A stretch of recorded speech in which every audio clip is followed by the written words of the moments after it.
Hi, this is Annie Brady, and I will be reading an excerpt from my book, A New Beginning: The Story of My Adoption, Life, and Service, illustrated by Eric C. Brady. One day in spring, it was raining outside, and I noticed a small black kitten sitting by our window. She was trying to keep dry under the slats of the window. Ed went outside and brought the kitten in from outside. We dried the kitten off and gave her some water and food. We kept the kitten. Kitten was black with a white patch on her throat, and she had white on her paws.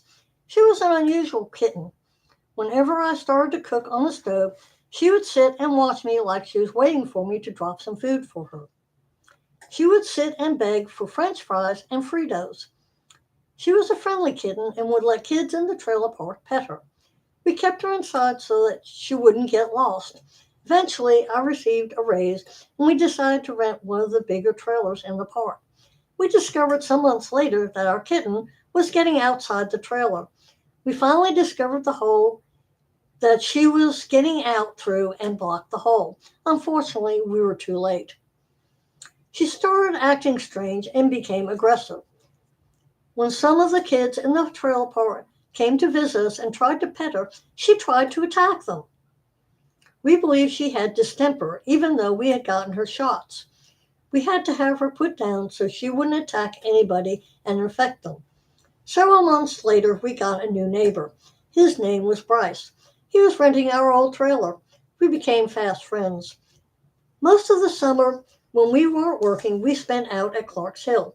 We enjoyed swimming in secluded spots at Clark's Hill. As it was getting close to the end of Ed's contract to manage the trailer park, Ed started looking for a job. Ed applied for a job at a car dealership working in the parts department. Ed was hired and took the job after his contract with the landlord was over. After our 1 year wedding anniversary, Ed and I decided that we would work on having a baby. I made an appointment on post with the OBGYN clinic. When I talked with the nurse, I told her I wanted to have my IUD taken out. She had the nerve to ask me, "What are you going to do about birth control?" I told her we would abstain.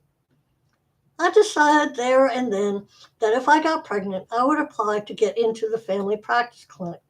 There was a long waiting list, but if you were pregnant, you would be accepted immediately into the family practice clinic. I was afraid that if I got pregnant, the OBGYN clinic wouldn't give me the proper care.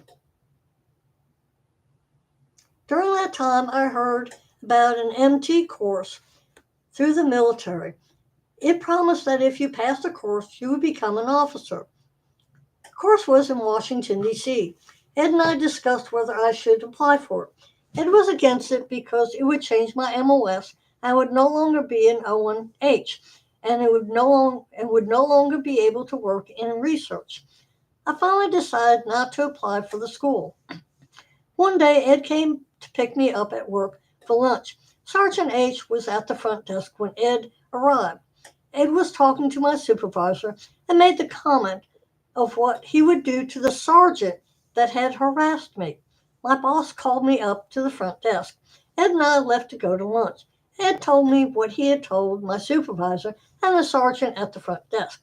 I told Ed that the sergeant he was talking to was the one that was harassing me. He didn't know that and said, "That explains why he paled."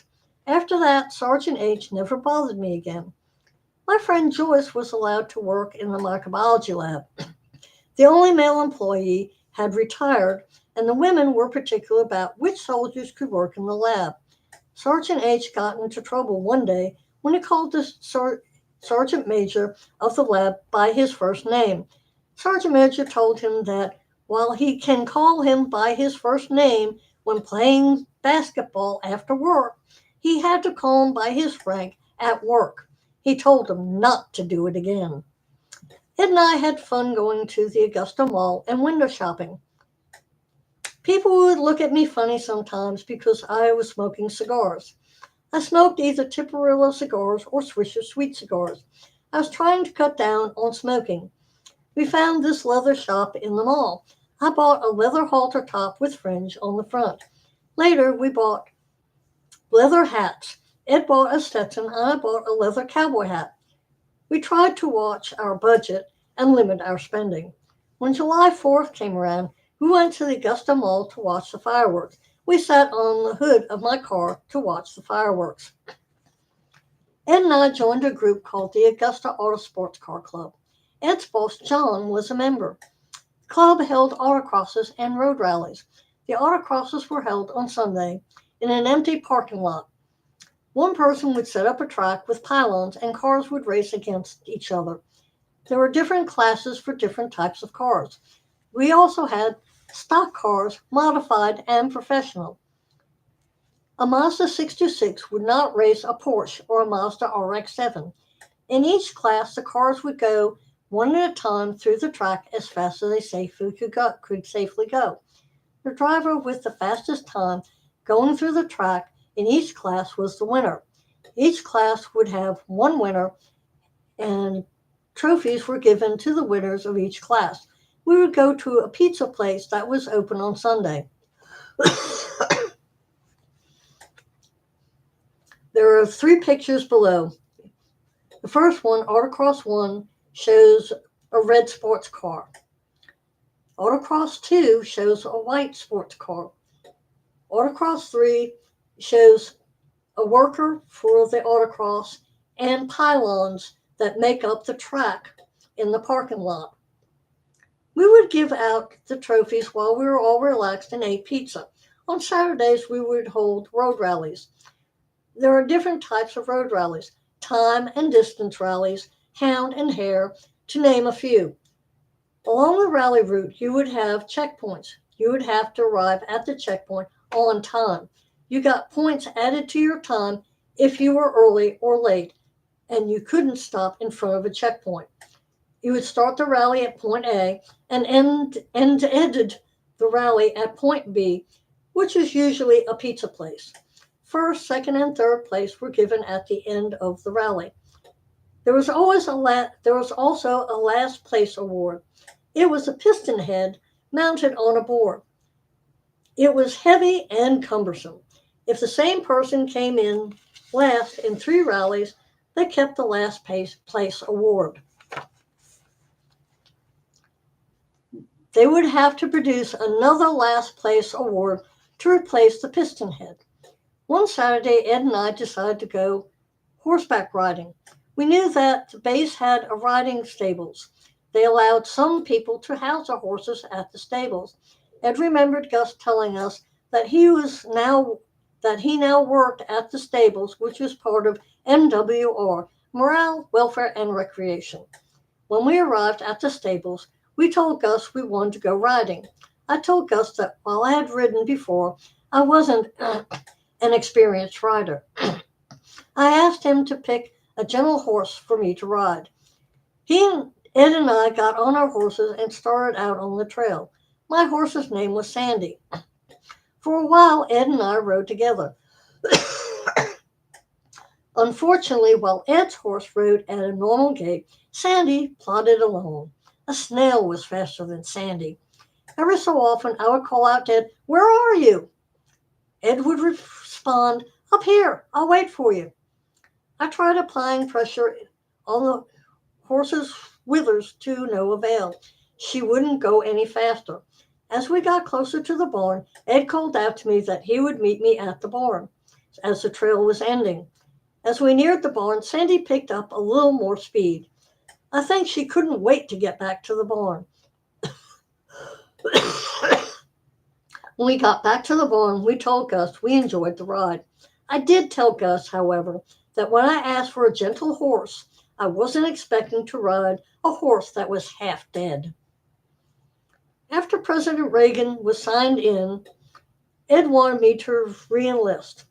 I re-enlisted as soon as I was able to. I received a $6,000 re-enlistment bonus for my MLS. Hold on a second.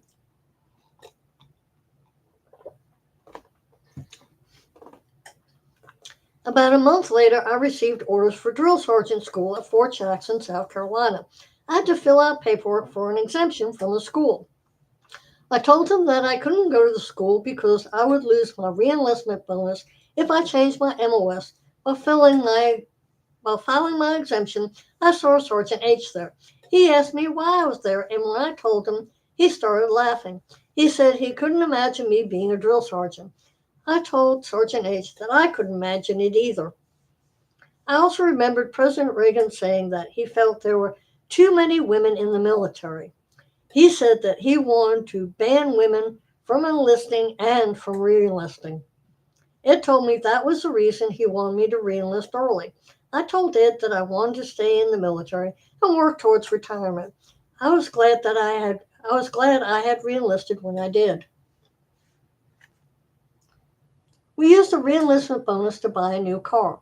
I thought we should fix my car and save the money. Ed felt that it would be better to buy a new car, and I let him persuade me.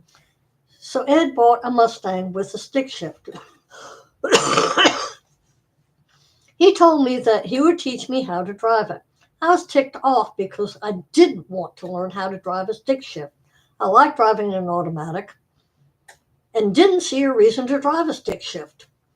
Ed taught me how to drive the Mustang. I hated it. I learned how to drive it. Ed said that everyone should know how to drive a car with a stick shift in case there was no other option available. Ed tried to teach me to drive a stick. I did learn, but I never got really good at driving a stick shift car. For my birthday, Gus gave me 4 Muppets. He gave me Kermit, Cookie Monster, Oscar the Grouch, and Ralph the dog. I also got presents from my mom and Ed. It was a very memorable birthday. I kept the Muppets on a shelf so I could look at them. At work, the general decided that all the enlisted and officers needed to go to the field for one weekend during October. The enlisted were assigned a weekend to go to the field. The officers were allowed to pick their weekend. We would leave on Friday evening after work and come and return home on Sunday. It was fun, especially because we didn't have to put up tents. When we arrived, the tents were already up. During the day, we practiced navigation, first aid, camouflage, etc. At the end of the month, they had so many complaints from the officers that they never did it again. At that time, Ed's parents moved to Pensacola, Florida, and bought a bar. We lent them some money so that they would have enough money to buy glasses for the bar. The bar didn't come with the glasses. Don Brady called the bar Dirty Don's.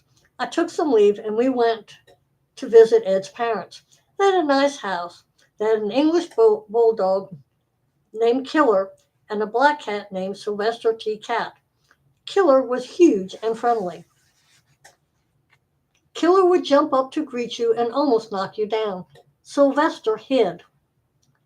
Below is a picture of Killer, which is a white English bulldog. And the next picture is a picture of Sylvester T. Cat, a black cat, next to a brown chair. We spent a lot of time at Dirty Don's bar. Ed and I would play pool at the bar. They held a women's pool tournament one Saturday. They kept urging me to enter into the tournament. I told them that I wasn't very good at pool. They finally convinced me to enter. They paired different players together for the first elimination round of the tournament. The rules were simple. Whoever won 2 out of 3 games advanced to the next round. The woman I played against was drunk. She won the first round and I won the second round. She then said, "Well, I lost," and left the table. I advanced to the next round. She forgot we had one more round to play. The next round, the woman I was playing won the first round. I won the second round. The third round, my opponent was about to win when she sunk the 8 ball before she hit the last numbered ball. So I won again by sheer luck. I then went up against the best female pool player in the bar. I lost 2 out of 3 games in quick fashion. Now, I did win a second place trophy. When I went to the dentist for my 6-month checkup, I found out that I had I found out I had 3 wisdom teeth about to erupt through my gums. The dentist offered to pull the teeth for me. I decided as they weren't bothering me, I wouldn't have them pulled. Several months later, I requested a pregnancy test at work one day. I was ecstatic when it came back positive. I told Ed when he picked me up from work. Ed was excited too. We decided to wait to tell friends and family until I was about 5 months pregnant. I called the family practice clinic immediately. They told me I would have to be put on the waiting list and that the list was long. I informed them that I was pregnant and they immediately admitted me to the clinic. I scheduled an appointment with the clinic. And that is all for now. I hope everybody has a happy hump day.